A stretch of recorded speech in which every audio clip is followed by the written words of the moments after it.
Yes, welcome to another edition of the Great Wrestling Debate. As Extreme Rules is this Sunday already, and it looks like we got an interesting card ahead of us, and we're gonna make the predictions, obviously as we normally would for a pay-per-view. As we got a couple big matches, definitely, and we got before that, I guess we got a pretty interesting Monday Night Raw to talk about. Yeah. Beginning with a rather interesting Bray Wyatt segment and another leading in the WWE universe. Guess you could say of he's got the whole world in his hands. Yes. Amongst other things. I used to hate singing that song in like Sunday school choir or something like that. Yeah. That was just not my favorite song to sing. Yeah. But some reason it comes so natural. So natural as if it's it's the perfect like horror theme song essentially. Yeah. Yeah. It I mean, ended up and actually, WWE keeps talking about WWE films. Now, I would love them to do a Bray Wyatt horror film. Yeah. For WWE Studios at one point. I think this whole backwards character deal can really freak me out if I saw it in a movie. Yeah. Yeah, but definitely this segment. It was definitely a different feeling from John Cena, and a lot of his facial reactions again were pretty priceless, and I think he was breaking down and crying in the. Yeah, it looked like he was crying. Yeah, it almost looked like he was crying at one point, but yeah, it was really funny how when and actually it's kind of to show how evil Bray Wyatt did this whole thing in that. I mean, it was on Make-A-Wish Day, Tyler. Yeah. I mean John Cena leads.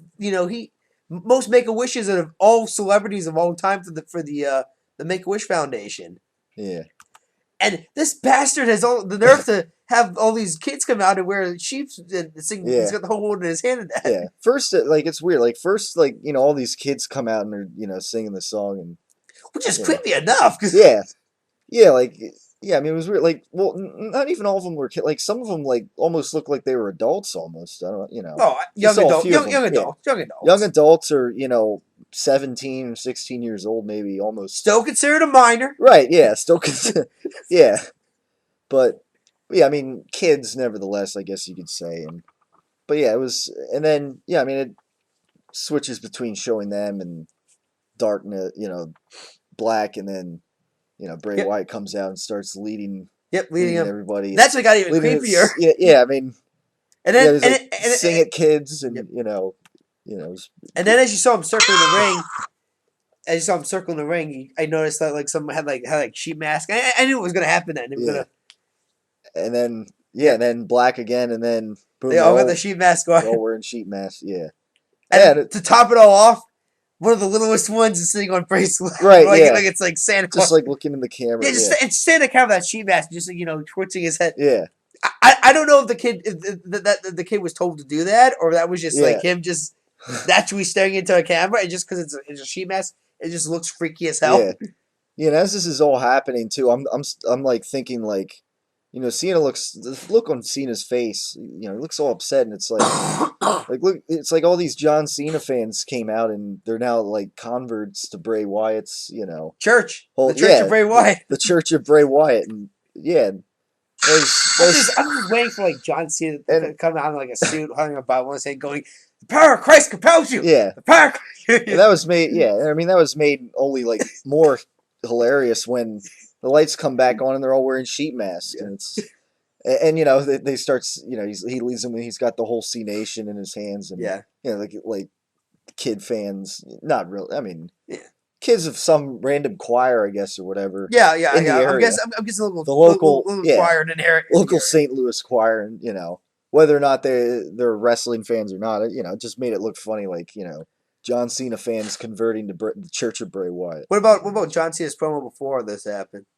When he was in the steel cage. Yeah, when he was all concerned, or I don't know. I totally forgot about everything once Bray Wyatt once. The only thing that stood out was when he said that he knows that he will not be the top guy forever. That's right. And you could hear guys cheering, and he goes, and all of a sudden he goes you know what? I actually agree with you guys. Yeah, guys, that's right. Because there is a hell of a lot of talented guys in the back that I am so Right. happy. Like, Yeah, and he like and he not, put so it's brought like Roman Reigns and Seth Rollins and yeah, Dean Ambrose. guys Even like brought up that. Cesaro. And that's the thing. Cesaro We start and bringing up Daniel Bryan. heels. Yeah, We start bringing up heels and that shows you like how serious he is. Brings up even NXT talent too, like Adrian and he brought Neville, yeah, Sami Zayn, who watching right. NXT, definitely a big fan of him. Yeah, that's right. He did bring those guys up. So he, Yeah, I mean, was this a response to the? I mean, as soon as I heard him saying something, I'm like, is this a response to the whole?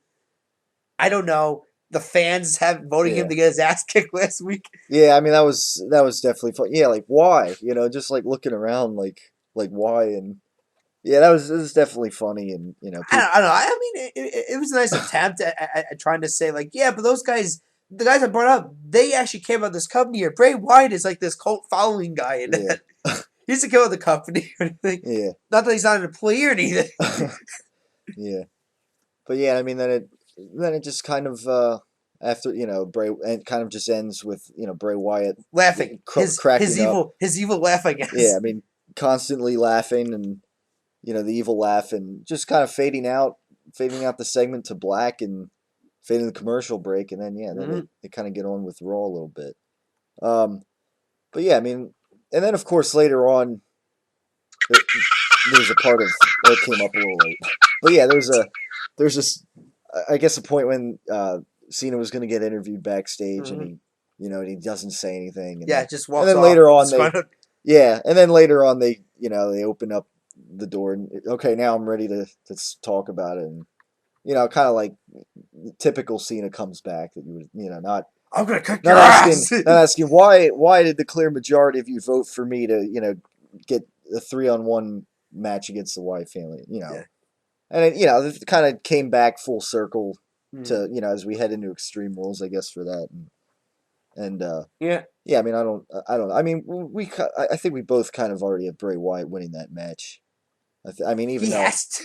yeah, I mean, even though we didn't, I mean, I guess we're not doing predictions yet, but a little later. But yeah, I mean, he has to because Cena won the first one. Yeah, at Logic WrestleMania. says At WrestleMania, wrestling logic says usually the rematch, yeah, the other person wins. right, yeah, But I mean, but then again, based on the promos that and what the commentators were saying about the match, he said almost like, yeah, but Cena loses one match to this guy.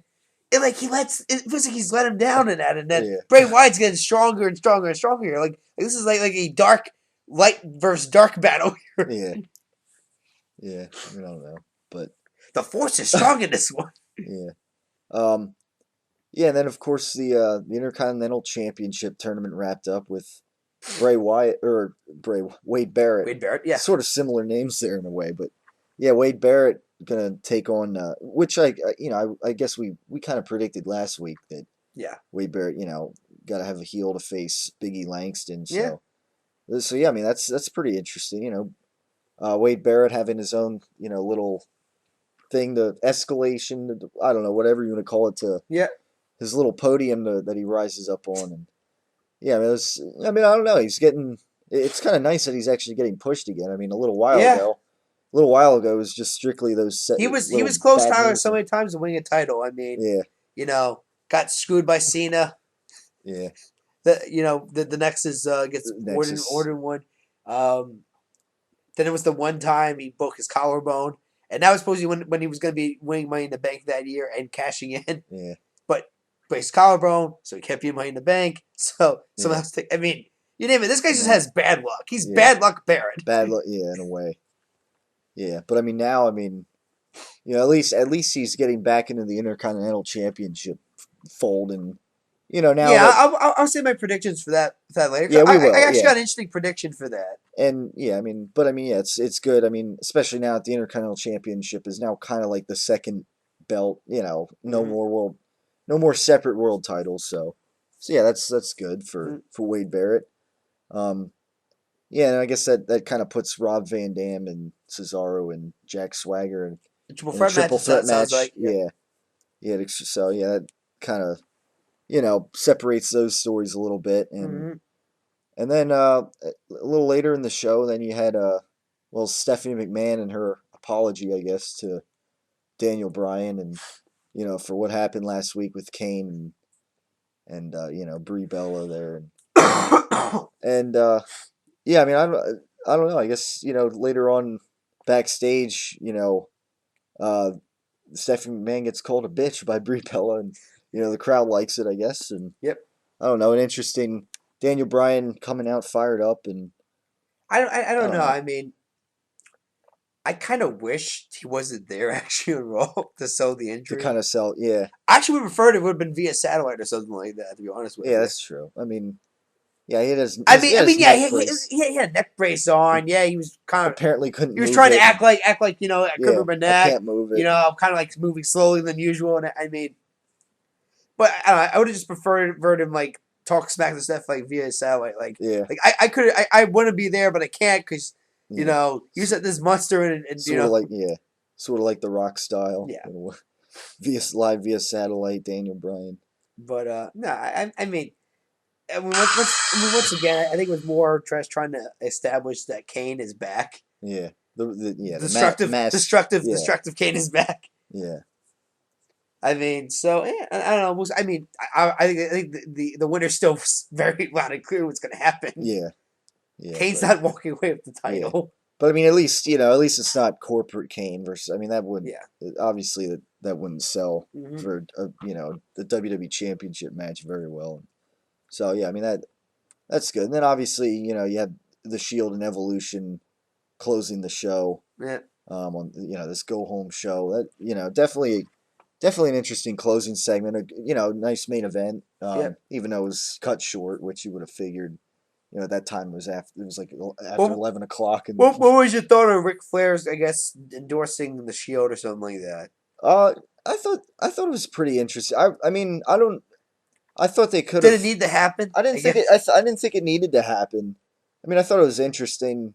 I mean, he kind of like the good thing was that he kind of just he said all he wanted to say and then said, but I think the Shield, are those guys or whatever. And then he just left. And so, I mean, at least he didn't go on and on about, the Shield.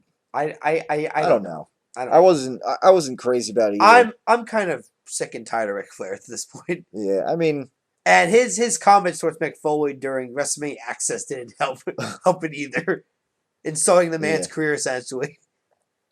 I mean, I didn't. I mean, Yeah. I don't know if you heard about the comments he made. He made. I didn't hear about. I didn't really. It hear was about right. it. He was sitting right next to Foley nonetheless too, and he just says it out of nowhere. And Foley just has like this look of like, okay, Rick, like, like Yeah. what the hell was that about? And I don't want to hear this bullshit about he lost his kid a couple 3 years ago he lost Reed Flair, his youngest Yeah. son. I get he was emotionally distraught in that, but he's a grown man. Yeah. Yeah. I mean. Not to mention he got Jim Ross fired because he had to get wasted, the one night. I mean, he didn't have any. Ric Flair's just, I don't know. I can't stand Ric Flair anymore. Yeah. Yeah. I don't know. But I don't want to. I just want him to go away. Just go away. yeah. I mean, for this segment, I mean, it was a nice little surprise, I guess, and Yeah. I didn't, I wasn't sure what to like that he was gonna endorse the Shield. I thought maybe he'd just be like, I thought maybe he'd be more like, good luck against, Triple H and I Evolution essentially. I don't want to see him on a show about Extreme Rules and screw the Shield over and go Yeah. swerve. I don't want to see Ric Flair on TV anymore. Yeah, I mean, I don't. Yeah, I don't want to see him on TV. I don't Yeah. see him involved in the feud. I don't see him as special referee. I don't want to see him as part of Evolution. I don't want to see him as part of the Shield. I don't want to see Ric Flair on TV anymore. Yeah. Yeah, I mean, Ric Flair should just go away. get out. Exactly. Get out. Just get out. Yeah. Well, yeah, I mean, anyways, I mean, yeah. Hopefully he's not. Hopefully Ric Flair doesn't interfere in anything in the match at Extreme Rules. But yeah, I mean, it is what it is. But it was, obviously it was a good main event. Yep. Orton and Roman Reigns. I mean, even though you knew something was going to happen, I Yeah. mean, it was at least definitely establishes that Roman Reigns facing a main event heel, like kind of if you take like Batista and Triple H out of it, kind of the number one heel right now in the company. Mm-hmm. So that's pretty, definitely a good. Well, you got to step in the establish right Reigns direction. here, especially if he's Oh, gonna yeah, fight definitely, Triple H in the future, 1-on-1. Oh yeah, definitely. Like I said, this might be the year of Roman Reigns coming up here. Like I said, Yeah, I wouldn't be surprised if this guy wins the Rumble and main events next year's Mania. Yeah, I mean, definitely you see you see it too, like with the end, just like the multiple spears and everything. Like the crowd really gets into really gets into Roman in his Superman punch. Oh, his epic Superman punch too. Yeah. Because kind of like does it almost like a truly Superman punch. Like he does like the classic like Superman gets down one knee like pounds and then just gets up and right. Ground pound. Yeah. I mean that's kind of like that's almost like something that you see Superman like doing in the comics, get down one knee and like beast mode. Yeah. Yeah. Yeah. So that and yeah, I mean too. Also cool. You know, it was cool. Like if you watched SmackDown last week and you know they taking guys out, which was Friday Night Shield essentially. Friday Night Shield. Yeah. I mean, yeah, that's like. It was. It was essentially Shield came out and beat the hell out of people. Yeah, we kind of called that on like how it was going to be a Shield heavy SmackDown, and you know that's good because it had to be because after they look like a bunch of pussies on Raw, right? Yeah, they look like a bunch of badasses that could take on half the roster. Right, exactly. Now. Yeah, so I mean, taking out guys backstage and taking Fandango and just doing a big Shield bomb through going Bo Ray Dudley on his ass. Yeah. Yeah, just dismantling him, and I mean, that was good. Yeah, so I mean, make the Shield look strong. Yeah, it all came together well, and definitely. I mean, yeah, definitely the crowd's really getting into the. Well, not that they haven't been, but some people that weren't fans of them before now. I mean, I guess turning them face in a way. Mm-hmm. Brings some more. But yeah, I mean, definitely like it's a small thing right now. They're over as a face. Yeah, one small problem though, and maybe it's nothing, but. They stopped wearing those masks to the ring. I've noticed. Yeah, I did notice that too. Yeah, I don't know why.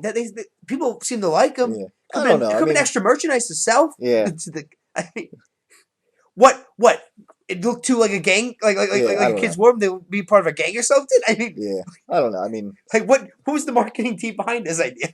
I don't know. Maybe they thought, we got enough masks in the opening segment. The sheet masks, and I don't know. No, but well, they do sell sheet masks. Yeah. Now.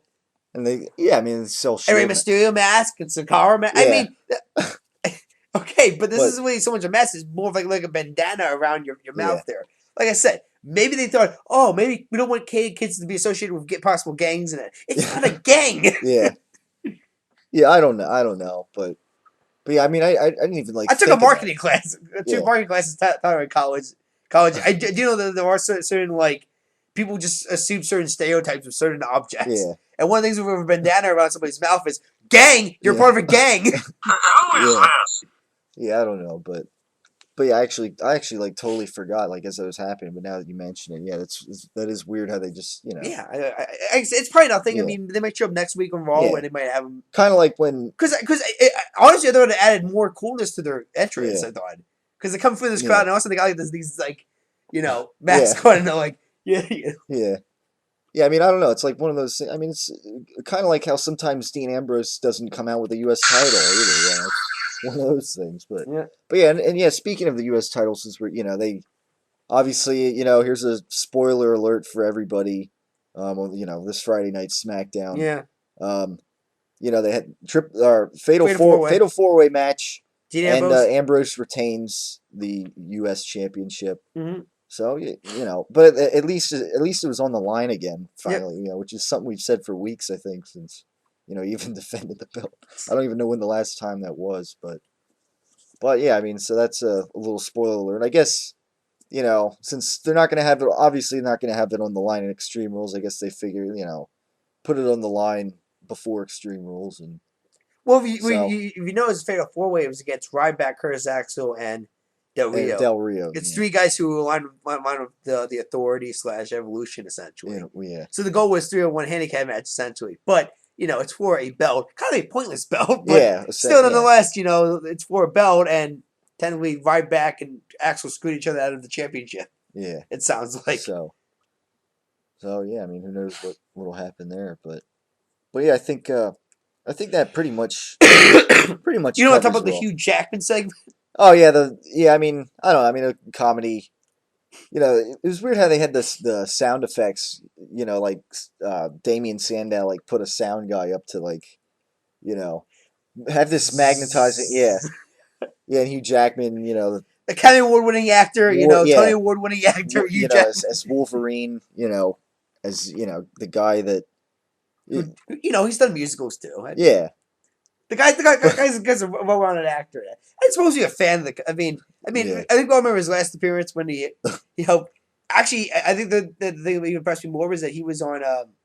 He actually introduced Zack Ryder on one of his shows too. He's like, hey guys, here's Zack, Zack and Yeah, Ed, and Zack. I remember Zack Ryder was wearing like the classic like comic Wolverine outfit then. Like, yeah, thanks you.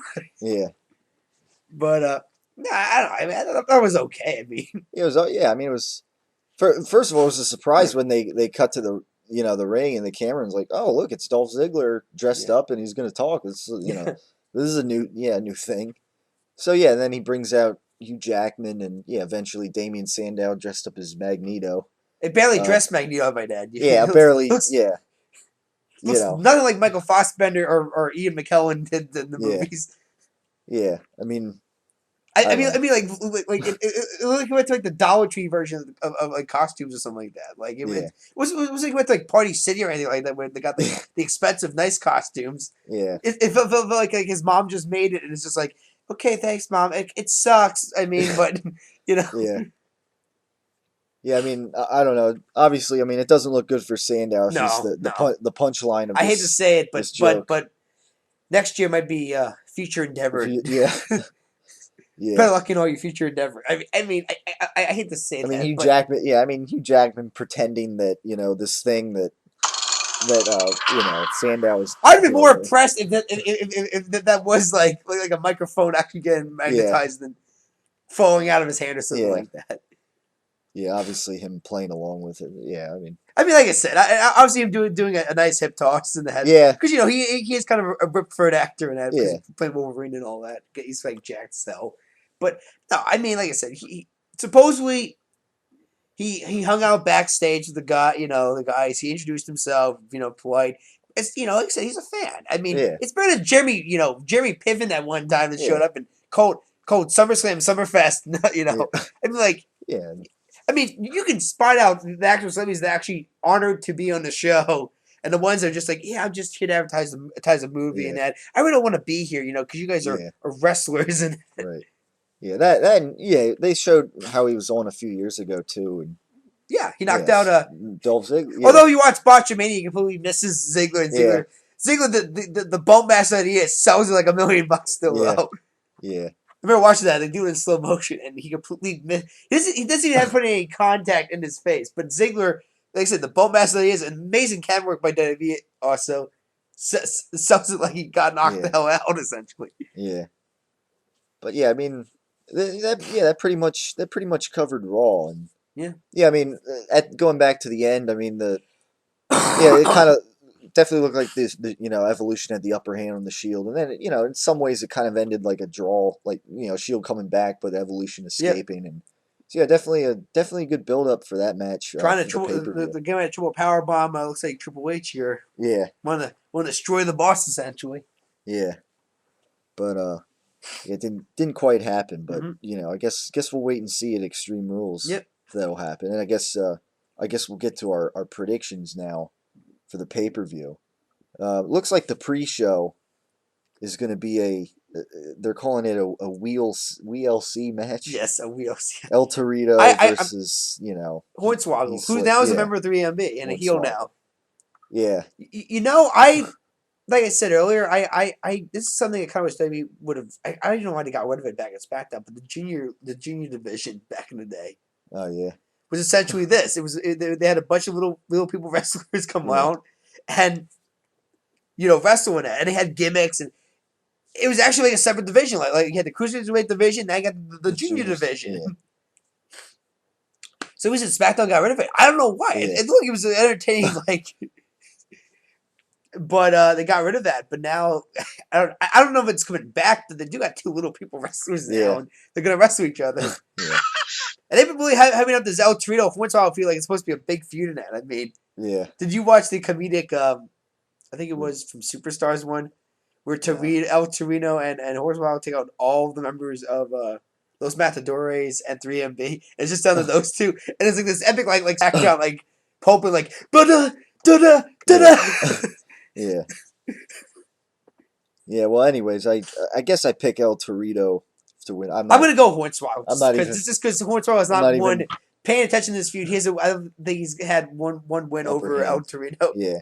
paying attention to, and yeah, I mean, I haven't even really paid much attention. Like I said, this to feud it, started over there. I guess El Torino chasing Hornswoggle out during the Hall of Fame ceremony. This is how Yeah. this whole feud started. Yeah. Don't know why. Hornswoggle's the heel here. I don't know why. El Torino chased him out. Yeah. I mean, unless Hornswoggle like kicked him in the balls or something like that, or pulled a prank on him or something. There's nothing dickish he did here. Yeah. He's the victim of essentially getting attacked by a bull essentially for no fair reason. Yeah. So I'm gonna go Hornswoggle. Yeah. Could be Halverpretio, I guess. Like yeah. And then who knows what the order will be exactly for the but Big E Langston defending the Intercontinental Championship against Bad News Barrett. I think it's tough because it's a little tough to call because it feels like Big E hasn't had much camera time lately, and whereas Bad News Barrett, being in this tournament, it seems like they're starting to focus a little more on Bad News Barrett. Yep. I'm gonna go Big E. You're going Big E still, but not because I don't think he's gonna, not because I want him to win or anything like that. It's because this Intercontinental Championship just kills careers. Yeah. I'm serious, Tyler.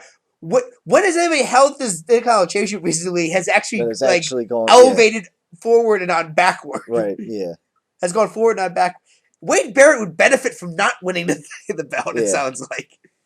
Yeah, I mean it's a little early too in the feud. Like maybe they'll have a bit more of a feud, before they would take the belt off Big E Langston anyways. By all means, make this belt relevant again because at this point they haven't focused much on Big E Langston lately. That's the thing. Well, it's not just Big E, Tyler. I mean, Cody Rhodes at one point held that Intercontinental Championship for how long? Yeah. Well, I thought main eventer here. I mean, the guy's doing so well as Intercontinental Champion. I'm sorry, Cody's now in a tag team, and now that might end soon. Yeah. So once again, he's not going forward like the belt was originally, originally was. It's now you win the Intercontinental Championship, you're going backwards. It feels like. Yeah. Kofi Kingston has won the Intercontinental Championship. God knows how many times he hasn't moved anywhere close to the main event scene. Yeah, and not only that, but again, like I mentioned earlier, now it's basically second to the WWE World Heavyweight Championship because the U.S. title's only defended, only ever so often, and the status of it. So pretty much, pretty much the Intercontinental Championship is second in line. It kind of always has been at least. Compared to the U.S. title. For the sake of Wade Barrett's career, I hope he doesn't win it. But I can kind of see him winning it since it seems like he's the new, big. He's in another push in that. I just feel like as soon as he wins it, it's his push is gonna die in 3 months. Could be wrong, people, but 3 months later, we don't hear from Wade Barrett. Barrett, at this point, it's good. I don't. If I remember in the back in WWE, don't go for the belt. If somebody says we'll make you a college champion, it's like no, I don't want to be a college champion. Yeah, that's that's kryptonite for people's careers apparently. Yeah. Now maybe Big E lengths. I mean, maybe he'll have a decent length reign too. I mean, it's still kind of early. I think he has had a decent length reign. I mean, like as crazy as it sounds. In the winter, I mean, I don't know. Maybe they'll stretch it out even further. Like longer. So I mean, maybe they'll legitimize him a little more, later in the year. I don't know. Maybe they'll build him up a little more to a main event level. I don't know yet. I don't know. Not yet, but yeah. But anyways, moving on. Bray Wyatt versus John Cena in a steel cage match. Again, I don't know if it'll be this early in the card, but no, I'm just going off the Wikipedia list here. I mean, obviously, we said Bray Wyatt needs to get the win. He has to win and get a win. Yeah. Back. And, it says I guess the third and deciding match of the feud, essentially. Yeah. Probably some gimmick or something. I don't know. If the gimmick is like, well, John, you lose, you join the Wyatt family, I don't know if I want to see that again. Yeah. Because I saw what John join the Nexus did to the Nexus. It killed the gimmick, essentially. Yeah. Yeah, so yeah, I mean, steel cage match, like I said, I mean, Bray Wyatt should win this match. And he should. I guess obviously that's who we're going with there. Yeah. Not too much else to be said. Yeah. Paige defending the Divas Championship against Tamina Snuka. I have Paige defend. Yeah, it's too early in her Too reign. early. Yeah, obviously too early. And actually, she did get stripped of the NXT Divas Championship too. JBL stripped her of it on last week's NXT. Yeah. I mean, but like I said, I mean, I'm not double champion in that, but I think JBL's argument essentially was that she cannot meet the dates of defending the NXT title or the Divas Championship at the same time. It's also unfair to the roster in the NXT Divas, essentially. So apparently, there's going to be a new champion crown eventually. Yeah. I'm actually going to go already with Charlotte, Ric Flair's daughter, probably. She seems to be getting a massive push in the Divas division down in NXT. So that's my pick to win the title, the vacated title right now. Emma has never won it either, but she's a main roster person. She's not doing anything on the main roster right now, but I mean, I think she's another one maybe to throw out, but I think right now it looks like Charlotte's going to win it. I mean, the other person is Emma maybe, but Paige is going to beat Tamina. I mean, nice for Tamina, still going to get a push now, but I think Paige it's too short in her reign. I think this is going to be a very legitimate win for her though.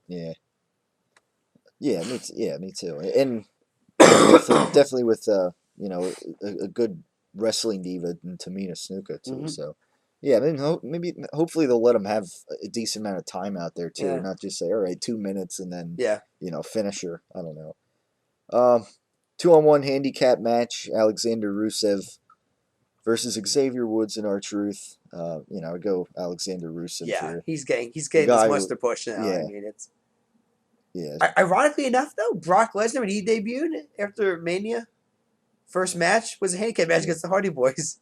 Oh, yeah, that's right. Yeah. Better watch Rusev's trail here. Maybe SummerSlam he'll be main eventing for the world title. Yeah. Against Daniel Bryan. Yeah. If he's still champion by then, unless they bring like some legend like Hulk Hogan back and have him, that shouldn't. I'm just saying it's interesting parallel right now between Rusev and Lesnar. Yeah. First pay-per-view match is going to be in a handicap match. Yeah. But Rusev's going to destroy Woods and Truth. Yeah, obviously. Ironically enough, Truth and Consequences from TNA is coming back together. Well, other than that, Jack Swagger versus Rob Van Dam versus Cesaro, triple threat match. Yeah. I think Cesaro, has the most to gain here, I guess, by winning. And so Swagger's not going. Swagger's had his push back like 2 years ago. Yeah. Essentially. He screwed that up by getting caught smoking pot in Mississippi. So I don't think the company's going to push him anytime soon. And Rob Van Dam does not need to win. Yeah, he doesn't. Yeah, he's just coming back to sell tickets. Throw excitement in. Throw excitement. He's allegedly coming back to sell tickets. Essentially, his whole point though should be putting over young talent. I think so. Cesaro needs to win because this new Paul Heyman guy needs to get more credibility. Right. Yeah. So it's kind of interesting too. Like you got Rob Van Dam, kind of the baby face, and then Swagger like a heel, and Cesaro like a bit of a tweener in a way. I don't know. That's the thing. I mean, it's an interesting, different. Each guy a little different here, in the match. So you have that, and then you have Evolution versus the Shield. I think we've been saying it in recent weeks. Batista might be going, having the summer off and this and that. So you think that the Shield's going to win the match here, and who knows when, if Batista, takes his summer off or whatever, after this, or I don't know, but yeah, I mean, obviously. I think the Shield need to win because there's no point having Evolution win. Right, yeah, unless they're going to if Batista's going unless soon, they're going to have a rematch. Triple H isn't a full-time guy, he's. Yeah, and him having wrestled at WrestleMania, I don't see him wrestling. I mean, what it still has a rematch clause to do, essentially. Yeah. I mean, which maybe that happens next month. I don't know. Yeah. So I think the Shield have to win. Essentially. Yeah. It makes them more legitimate. They beat 3 main eventers now. Yeah. Clean. So. Yeah. You want to make this a very strong babyface team. You got to make them win their first strong contest. Essentially. Yeah. Yeah. It should be a great match. Yeah, bloodbath of a match, definitely. Yep. And I don't know. I don't know if we will see blood or not. But, it's every so often we do, and nowadays, you never know. But I guess we'll wait and see. See how that match plays out, and then, what we hope is going to be the main event, at least on the card, the last match, Daniel Bryan versus Kane for the Extreme Rules. Extreme Rules match for the WWE World Heavyweight Championship. And even though Big Red Monster Kane is back, I think it's only just to bring a little more credibility to the match. And Yeah. But yeah, I mean, obviously Daniel Bryan, we have retaining. Yeah, he should retain. Defending and retaining. Way too early in his reign. Yeah. Right now to drop the title. So yeah, that'd be a total shocker if he dropped it to Kane, anyways. So yeah. I don't know if they want to have fans go through another Brock Lesnar Undertaker result kind of deal where their mouth drops. If people start feel like they got screwed out of money. Yeah, oh my god! Yeah, that'd be terrible, obviously, but and then only the complainers would be out everywhere. Oh my god! Yep. Yeah, but I mean that'd be even for more good reason though, because I mean obviously Daniel Bryan, should now finally have his decent reign that everybody's been waiting for. And, yeah. I mean to have it end against Kane, I mean, honestly, I think Bryan's reigns go at least till SummerSlam, maybe. Yeah, at least till that's my guess. Yeah. Yeah, and obviously, the big question is who would be the guy to end the reign, but obviously that guy shouldn't be Kane, and we'll wait and see. I guess. Brock Lesnar. Yeah, I mean you never know. I mean, who knows? Like that, because I mean that's definitely as far as opponents for Lesnar, left. I mean, Daniel Bryan's one of them. I mean. He already called out everybody in the back, and everybody's come out and answered his call. He's got their ass kicked. Yeah, as far as newer talent. I mean, he's already faced Triple H. He's already beat the Undertaker streak. Mm-hmm. Cena, CM Punk, who obviously is gone, and I mean, number 2, another Paul guy. Maybe Cesaro faces. Yeah, maybe down the road if Cesaro becomes like a full-fledged main event guy, definitely. Yeah, but Daniel Bryan, now is essentially a full-fledged main eventer and WWE World Heavyweight Champion, and yeah, that could, as far as people, I mean, could very well be Lesnar's next match. Yep. So yeah, we'll wait and see. But yeah, those are our predictions for Extreme Rules. So I think that pretty much covers this edition of the Great Wrestling Debate. Now, do we? Just a little off topic here. Do we have an update on perhaps Corey's return to the Great Wrestling Debate? Well, let's see. From the summer break coming up. Well, he's not coming back next week, if that's what you're wondering. Last week is student teaching next week. Yeah. Both of us have commencement next Saturday. Yeah. So yeah, no, I mean by next Friday he'll be back. So I guess not next week, but the following week he'll couple weeks. Yeah, the following week he'll be back. I mean, like I said, they start camp. I mean, they starts camp in like June or something like that. So then he's gone for all the week essentially. So I don't know. I mean, yeah. So, okay. So then, nevertheless, we'll be back. We'll be back to talk about break down what happens at Extreme Rules. I said I don't know because I don't know how much he's watched the product. Yeah, of the Kutztown and everything. Yeah. So I don't. Yeah, that's true, but yeah. What a miss. Yeah. Yeah. I mean, we'll see what happens at Extreme Rules, and then we'll cover it next week. I mean, hopefully, Shield victorious, Daniel Bryan victorious, Wade Barrett or Bray Wyatt victorious, and I hate getting them confused. They look nothing alike. Yeah, it's not that they look. Wade Barrett's tall and he's British, and Bray Wyatt's like the short, fat dude. Yeah. Not like they look anything alike. Just the names for some reason I keep. Yeah, but yeah. I mean that's that. So what, I mean, BW and WB? Yeah, I guess maybe that. I don't know, but yeah, that's those are our predictions for Extreme Rules. Let us know what your predictions are. What you think of what's going on here in the WWE. Who you'd like to see, take gold or take victory at Extreme Rules. And yeah, send us comments or subscription, whatever. And we'll be back next week on the Great Wrestling Debate to talk about Extreme Rules and whatever else is going on in the WWE as usual. So talk to you then next time.